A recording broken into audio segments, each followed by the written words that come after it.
Feeling concerned about your current or upcoming retirement?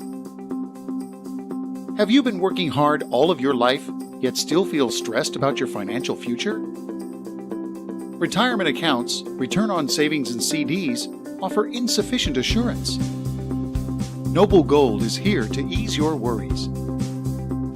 Protect your money and savings by buying gold.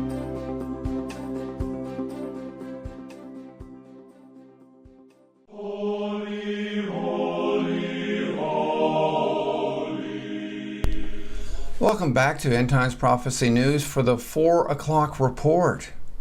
We have bad news from Assad here. He is denying the chemical attacks as usual. Syrian President Bashar Assad has responded to reports and that his regiment used chemical weapons against Syrian people. Assad has called the allegations a total fabrication.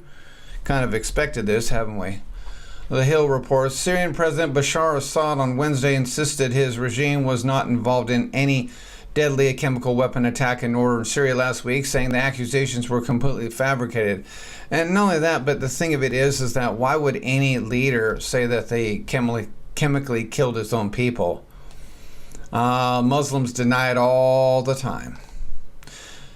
Definitely 100% for us, it's fabrication, Assad told agents France Press in an interview. Our impression is that the West, mainly the United States, is hand in glove with the terrorists. Right. Oh. Right. Sure. We weren't even there. It's your land. It was your base. The planes came out of that base. They fabricated the whole story in order to have a pretext for the attack. Right. If we wanted to attack you, why didn't we kill a bunch of people? That's why we only hit the base that had the chemical attack or chemical weapons. And we didn't even kill the chemical weapons there or blow them up because in fear of killing people, more people. The U.S. and other countries have alleged that the chemical strike on Syria's Idlib province that killed more than 80 civilians was carried out by the Syrian regime. Did you want to address the hospital that got bombed right after? Where all the people, most of the 80 civilians went to destroy the evidence? No, you don't want to talk about that, do you, Bashar? President Trump ordered a retaliatory missile strike on a Syrian military air base last Thursday that was widely hailed by the world leaders, but forcefully condemned by Assad and Russia, one of the authoritarian leader's biggest supporters. And not only that, but Russia's troops were right there at the base and they were warned to get out.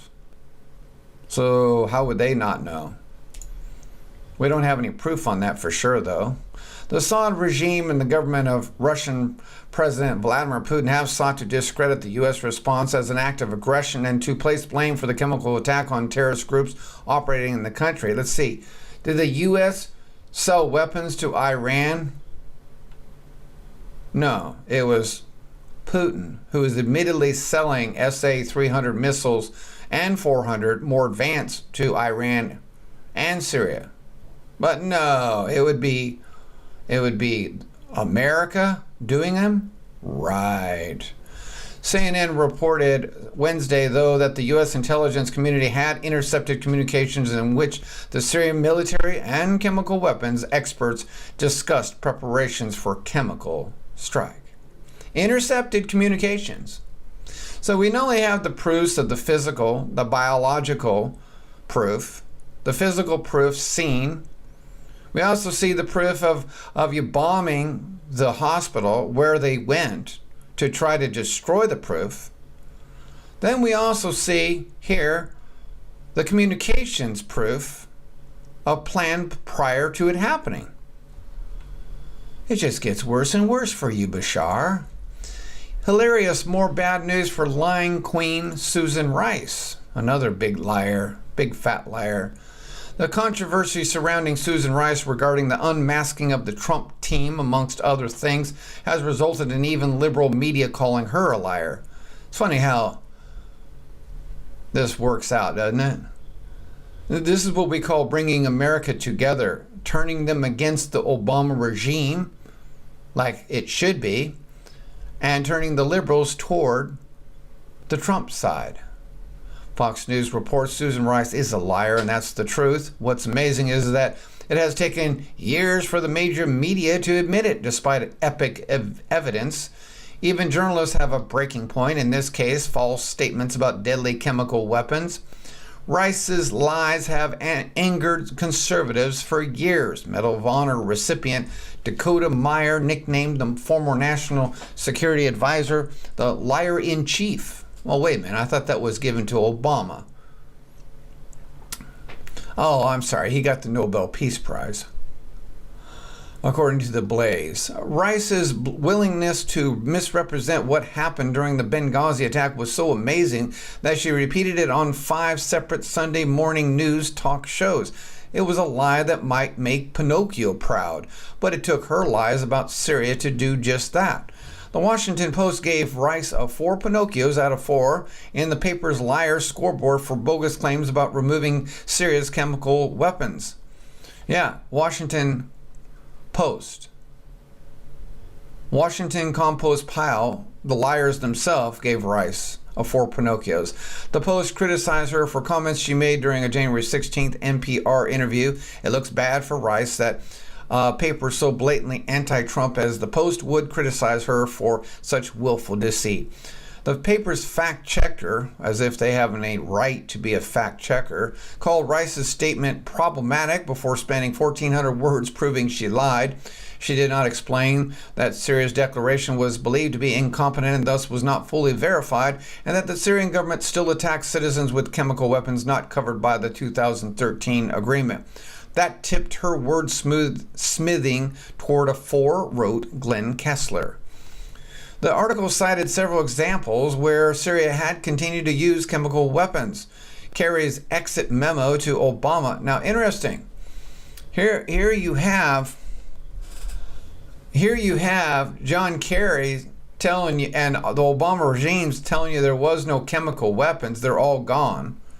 And now you have the Washington Compost Pile telling you the opposite.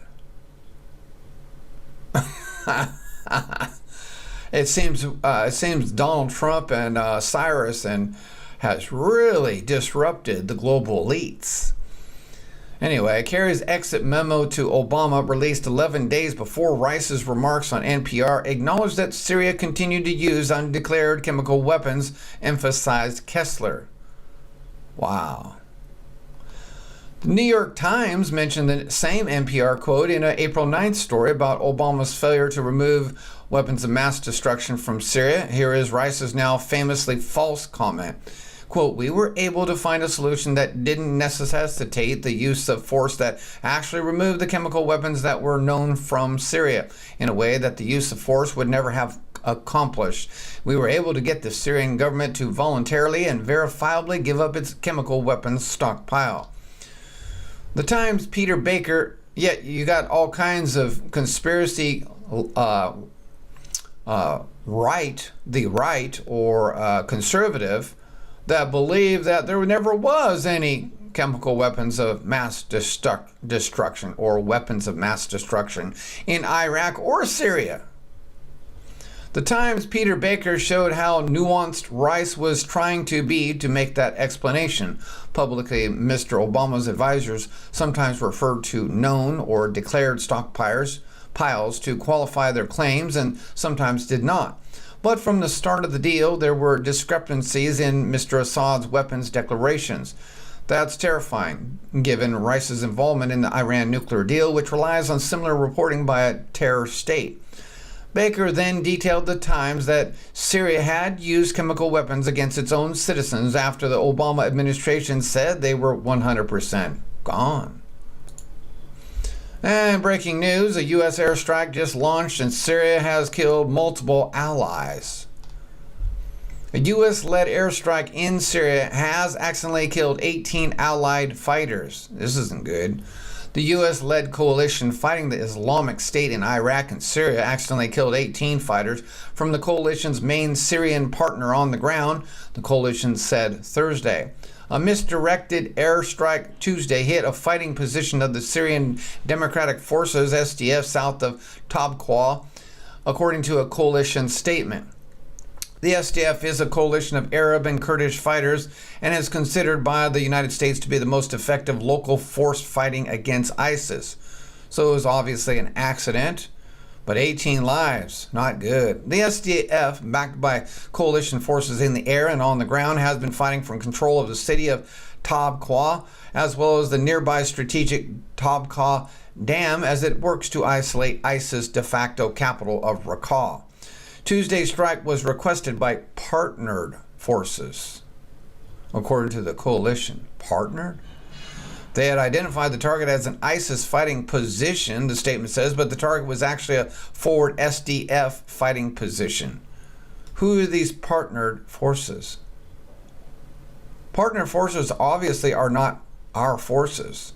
They're forces that work with us. It doesn't say. So in other words, the actual blame is the partnered forces. Even though the bombs came from us, the blame is the information was no good. Partnered forces. Anyway, I'll have to leave you with that because I don't know what the rest of the story says.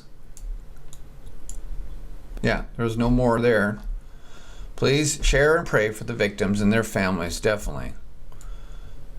All right, thank you for listening, and God bless. We'll see you in the next hour.